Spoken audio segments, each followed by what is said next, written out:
merong ginawang mali. And you say, and that for you.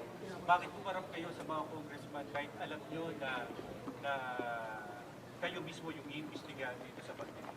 Opo, nakatanggap ako ng invitation mula sa kanila para sa pagdinig ngayong umaga na ito. At marami sa mga opisyal ng Office of the Vice President nakatanggap din ng invitation. And lahat sila, ako yung pinadala nila na authorized representative nila, kaya nandito ako.